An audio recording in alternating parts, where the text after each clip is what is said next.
Good afternoon and welcome to this webinar organized by Olea Medical and dedicated to non-contrast MR imaging. So today we have the great pleasure to welcome Dr. Kai Vilanova, who is the head of the MRI department of the Clinic of Girona in Spain. Dr. Kai Vilanova is conducting research in many different areas, including prostate cancer, neurological diseases, or MSK radiology. So today he will give us a talk about quantitative T2 mapping of the intervertebral disc as an efficient tool to monitor treatment.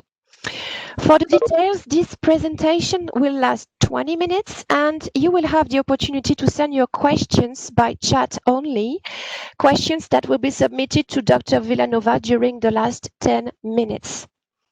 So Dr. Vilanova, if you are ready, please, we can now listen to you. Thank you. Okay, thank you very much for this kind introduction. And thank you and hello to everyone that is attending at this meeting at that time. First of all, I would like to thank Olea for organizing this webinar. And the main purpose of the following minutes, it will be to show this tool that it allows us to quantify the intervertebral disc with a special sequence that is called T2 map. We are going to see how this tool, it is very useful in order to decide whether a potential new treatment for degenerative disc disease, such as the injection of stem cells within the disc, we have to prove whether this treatment is effective or not. So, thanks to a software that it will allow us to quantify the composition of the disc, it will decide whether this treatment is effective or not using this tool. But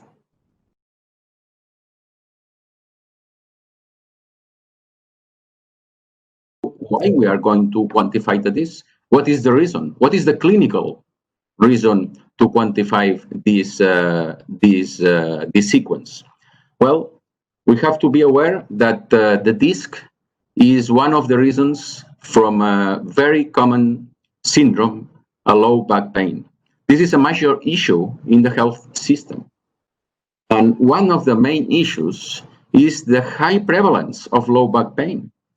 This is, for instance, an estimated prevalence from the population of around 30%. So this is like all the attendants of this seminar now, around 30% of us are or we have low back pain.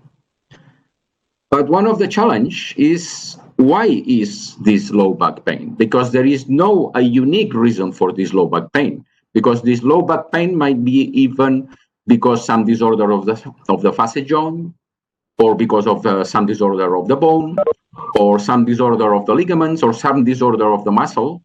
And it is considered that approximately the reason for a low back pain is due to a disc from a disc disease at around 20%. But there is also something that we have to be aware. A disc degeneration does not mean exactly that it's going to be low back pain, because even a disc degeneration might be a physiological process. So the first step to diagnose a really low back pain that is due to a disc disease, it has to be sure that this pain is due to a disc disease. Otherwise, it cannot be treated. So we have to be sure first that the low back pain is due to this disc disease. Once we know that the disc disease is causing this low back pain, now it is when it will be offered different type of treatments. But of course, there is no unique type of treatment for this disease. There is several conservative and even surgery for this disease. Even it is performed fusion from a disc, from a vertebral body. But what is also important, all these treatments are not going to repair the disc. All these treatments, they only relieve the symptoms. There is no treatment until now that can repair a degenerative disc disease, and this is very important. First, how I see that there is a degenerative disease? Well, there is no other technique, imaging technique, that we can see the disc as MRI. So MRI is the technique that it allows to see the morphology of the disc, to see the changing of the disc from the vertebral body through the disc. So we have to know how we see the disc on MRI. And first, we have to know what is the composition of a disc. A disc is mainly have two different zones. And this is what we see also on MRI. There is the peripheral zone. The peripheral zone is the annulus fibrous, and the name is because there is a lot of fibrous tissue in the periphery. So in a sagittal view on MRI, we're going to see anterior annulus fibrous, posterior annulus fibrous. But the main composition of a disc is what is called the nucleus pulposus. And here is where is the major component of water. So what is mainly a disc? A disc is mainly of water, there is collagen, and extracellular matrix. So this is how we see on MRI in T2 acquisition on a sagittal view, the disc.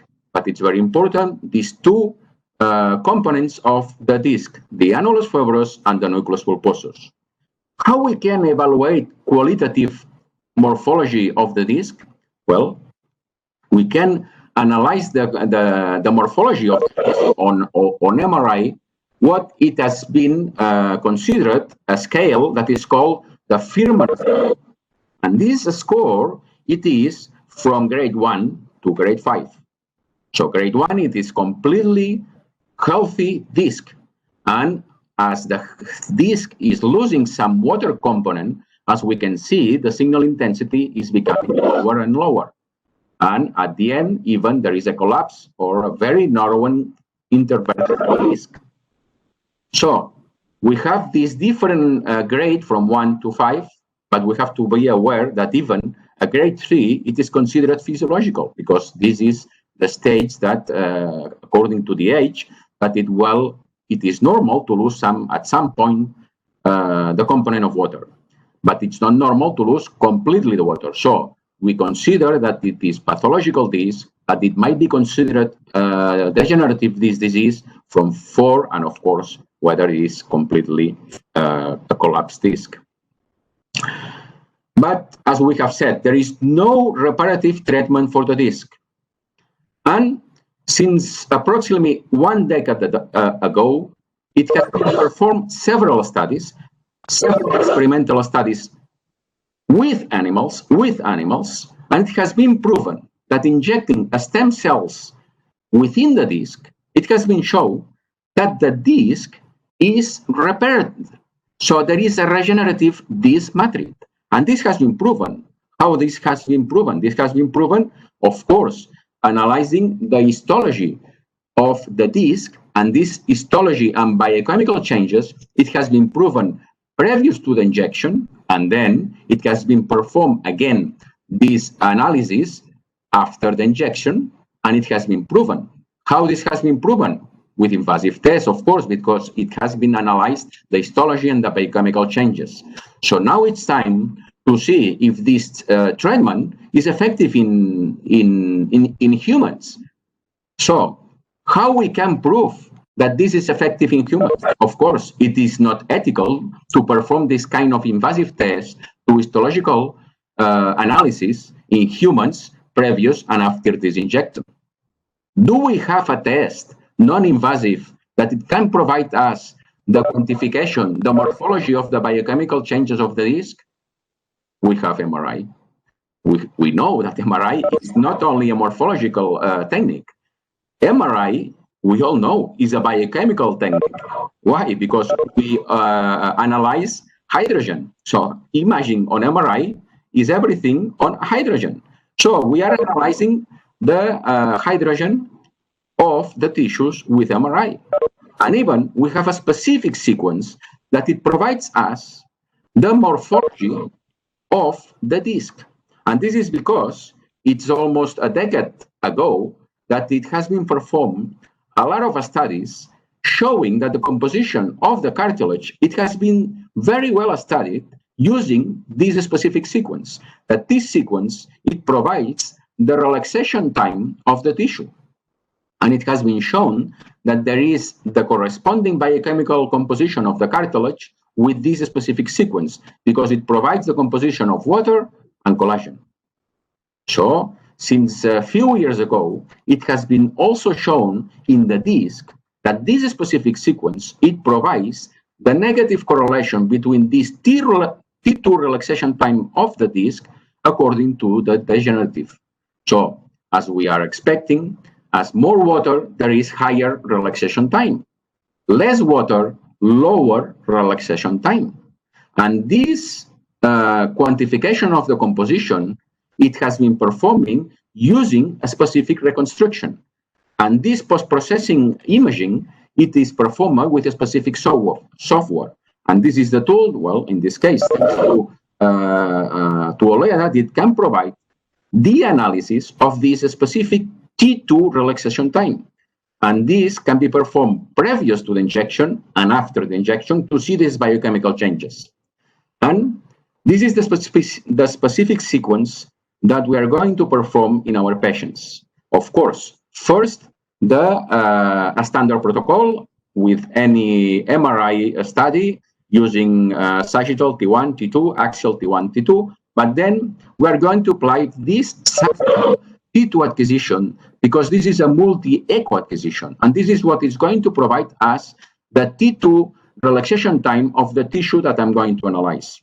And this is why I should have a tool that is going to generate me this quantification of these T2 relaxation times in this post-processing. And this is the software that I'm going to use, in this case, of course, with Olea. And first, this is the correspondings, as we have seen previously, the qualitative T2 MR imaging. And now, after the acquisition of the T2 mapping, the software will generate this T2 color map. And we can see the corresponding color map. Here we have the scale. As more red color, that means here we see the number. That means higher relaxation time. That means more water, more healthy. And we can see that lower T2 relaxation times, this means lower values is blue color. And here we have degenerative disc, more blue color. Now I want to see exactly what is the relaxation time in this particular area or in this particular area. Then I'm going to play a region of interest in the two different zones that we have seen previously, because we have to analyze separately the annulus fibrosus, that here it will be region of interest 1 and 5, and then we have the nucleus pulposus that will be the region of interest 2, 3, and 4. And this is how I'm going to apply in each patient. First, the T2 conventional. Then the software will perform my reconstruction. Then I'm going to apply the region of interest from the annulus fibrosus 1 and 5 and the nucleus pulposus. Automatically, I have all these relaxation times. And we can see from the annulus fibrosus low T2 relaxation times. And here we have the disc. We have the qualitative information. Higher signal, that means more water, and we can see higher relaxation time. Now I'm going to evaluate another disc. Here I have lower signal, lower signal, it's going to expect lower relaxation time. And I'm going to place the region of interest from 6 to 10. And automatically I'm going to have the relaxation time. And here, as I expected, lower T2 relaxation time, as there is lower composition of water and collagen in this specific nucleus pulposus. And this I'm going to perform in all the 5 discs of the lumbar spine. And I'm going to have a huge number, because what I have seen is just the mean. But we have already, because we have a lot of different pixels within this region of interest. All this data I have automatically with this post-processing analysis. And then this is how I'm going to export all this data within an Excel file, of course, because this will be the spreadsheet that will be used in order to compute the relaxation times previous to treatment And after 1 year or 6 months, we are going to evaluate how is the change of this composition that I have to compute all these numbers. But not only I can have all this export information, I am going to have a PDF with all the qualitative information and quantitative information, as here we just see from all these file that it's included, all these different pages that, of course, this is just a thumbnail, that very small, but all this information is generated automatically after I have placed this region of interest. And at the end, what is the big hope on this project? Well, because this is the first trial that it was approved in the European Commission to prove this potential new treatment. And this is what was projected at the beginning of the project, that it was accepted. And this is the first proven trial that is being performed in order to prove, and it will be included 112 patients in a multicenter analysis. And when it was projected in the memorandum of this project, it was provided that the quantitative analysis to prove that this treatment might be effective or not, it will be T2 relaxation time. That mapping, it will be the test that we're going to perform in order to prove this treatment. And this is the aim of this RESPINE trial, in order to see if this treatment could be available, could be clinical applicable after or for patients that have degenerative disc disease. And this is what we are performing, because different multi-institutions in Europe are collecting these patients. These patients are performed MRI in these institutions. All these MRI are sent to the coordination of MRI center in Barcelona, and the institution in Barcelona sends to my institution in Girona, where I'm processing all these MRIs with the Olea system in order to generate all this T2 mapping, all this quantitative information I have just shown, in order to evaluate whether this disc is regenerating or not regenerating. And all this data is sent again to the coordination center in Barcelona, and all this data is computed in order to analyze and to see whether previous and after the treatment there might be effective. So this is the example.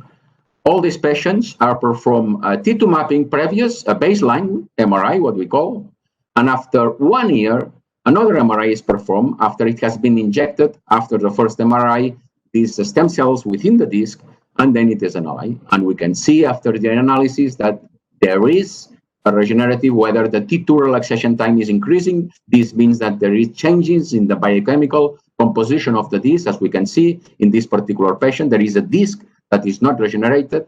The other 4 discs are regenerated. Here we have another example. Also, 2 discs are regenerated. 1 disc maintains the same composition previous and after 1 year of the follow-up. And here we have a patient that there is no regeneration. As we can see, there is no increasing, even there is lower T2 relaxation time. So this is how we are analyzing these patients. Of course, this project is still going on, this trial, but we have some preliminary data that we are seeing. Of course, there is not only a quantitative T2 analysis, there is a bunch of clinical tests that all the patients are performing previous and after this injection. And what is shown is that these different tests, there is improvement in functional and pain indexes in around from 65 to 78% of the patients that have been at the moment analyzed. And also, there is a very clear correlation that all these patients that there is improvement in the functional and pain indexes are the patients that also they have improvement in T2 relaxation time. So I would like to conclude that there is a potential new treatment to treat the degenerative disc disease.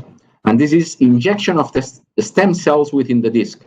In order to prove if this new treatment could be effective, we have to quantify the composition of the disc, and this is being performed on MRI, and mainly to analyze previous to the injection, after the injection, with a specific software that allows us to perform the quantitative composition from the T2 relaxation time of the disc. And this is the tool that Olea provides to generate all this quantitative information to see the composition of the disc and to try to prove whether this new treatment, this injection, could be effective to treat degenerative disc disease as a very common problem for lumbar back pain.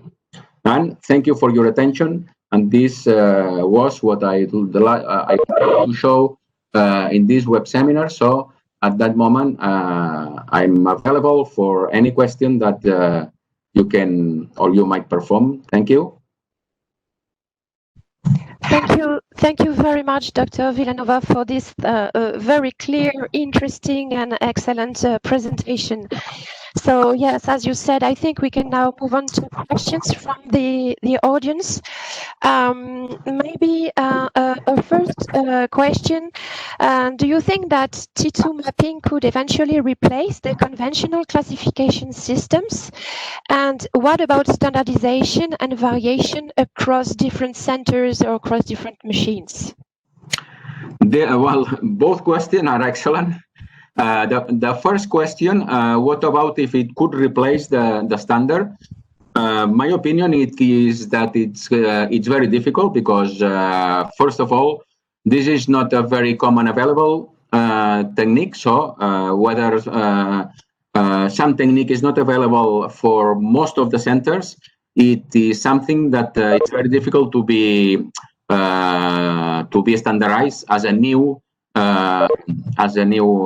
score system. So for the moment, we are going to still go for the qualitative T2 sequence. And the other sequence also, and the other question also very, very interesting. And this is one, of course, there is a lot of to talk about this sequence. And one is precisely one that is the question. Because it's quite difficult at some point to have an homogeneous sequence, and the values also, it is at some point not homogeneous. There might be variable values also between magnetic field, let's say 1.5, 3 Teslas. Of course, also the homogeneity of the different fields of magnetic. So there is some variability, and this is one of the drawbacks specific of the sequence. But then, in order to try to manage on this, what is important is that the MRI previous to treatment and after to treatment to be the same, in order to minimize the variables that it might be from the values, of course, according to the homogeneity of the different MRI. So this is one of the main drawbacks that we have in the analysis, but it is considered also that, and this is what we consider, that in order to define that there is significant changes, these changes has to be at least more than 7%, because it is considered in different analyses that we have performed previously that there is around 7% change that it could be due to this variable magnetic fields or different magnetic machines. Yes. Thank you for this answer. And regarding variations, another question: the intervertebral disc is known to experience diurnal variations in water content. And do you believe that it could have an impact depending if MRI is performed in the morning or in the afternoon? Yeah. Well, yes. This is something that we take in mind also. Because we know that the composition it changes during the day life, but we didn't had the opportunity to analyze. There is some study that, of course, but it has been shown that there is no really much or significant changes in the T2 relaxation time. But this is also something that we have to be aware on the time of the. So this is why also we try that the patients have the MRI at the same time of previous and after the injection to minimize again this variability of the composition. Thank you. Thank you again for this answer. Another question about the acquisition time. Do you think that the relatively long scan time for T2 mapping could be a limitation for routine use in clinical practice? And how could this acquisition time be reduced? Well, again, excellent, because we know that as much time the sequence, less or might be less effective, because we know that the patient movement. So this requires, of course, very quite that the patient maintains immobility and this sequence. Well, this is a handicap that we have to be aware, but. We can reduce. We know that things are speeding and new sequences more fast. So we expect that in the near coming that it will reduce the time. But at that moment, it is, of course, we have to admit that it's quite long, and this is a handicap also for the sequence. Yes. Thanks. Maybe a last question, very short and very simple one. So, do you believe in the future of T2 mapping? Well, of course, I believe, and now I have shown the intervertebral disc, but I have been worked a lot of it and still working in a lot of projects, because I am performing a lot of projects to analyze, as I have shown, that this sequence was implemented on the cartilage. But we have to be aware that this sequence also, it is being used usually not for routine practice, because what it is useful is similar as now, in order to prove different treatments. So again, for the cartilage also, we have done a lot of different projects using also stem cells, and also it has been and is being very useful for this particular use, in order to prove whether some treatments can be effective previous to some treatment, such as stem cells, as the one. So I really believe that it's a good tool, but whether you know for what you are applying this technique, not just as a clinical practice, but for follow-up. This is the best indication to perform T2 mapping, either in the cartilage or as the project that we are involved now for the disc. Thank you. Thank you very much. Maybe a very, very last question from the audience, which is if we can use the T2 knee joint mapping sequence in spine, and what is the minimum number of echo times?